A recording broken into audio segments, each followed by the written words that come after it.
Unha filloada popular marcará o punto de partida das celebracións do Entroido en Porto do Son, que arrancarán o 2 de marzo. A filloada vai a ir acompañada dun grupo de gaitas, grupo de Calnebó de Camboño, e posteriormente, a partir das 8:30, vai ter lugar un concerto do grupo Caras B. Trátase dunha actividade que, como moitas outras, está organizada polo tecido asociativo do municipio. Dende o Concello quixeron agradecer a gran implicación de entidades como o Club de Xubilados, as Amas de Casa ou a Asociación Parroquial Loa.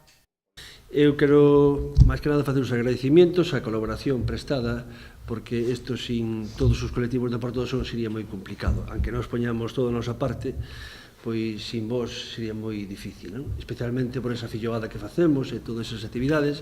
Por iso o meu agradecimiento ao Club de Xubilados, a Loa, representado por Mabel, por Manuela, máis por Monse, o Club de Xubilados, don Amas de Casa.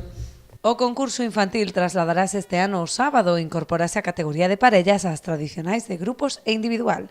Repartiránse máis de 600 euros en premios para os 3 primeiros clasificados en cada categoría. Serán vales de compra canxeables no comercio local. No que respecta ao de adultos, que se celebrará o martes de Entroido, incrementase notablemente a contía de premios nas categorías individual, de grupos e comparsas. As bases do concurso para os maiores, os premios, as comparsas terán un primer premio de 800 euros, un segundo premio de 500 euros, un tercer premio de 300 euros.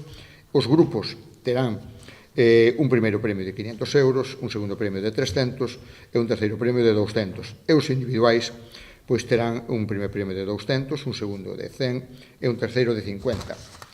Para participar nas categorías de comparsa, a comparsa é un grupo de persoas integrado por un número igual ou superior a 15 membros. O mércores día 6 pecharánse os festexos co enterro do Felipiño a partir das 7:30 da tarde. Haberá posteriormente unha chocolatada no Club Náutico de Porto do Son.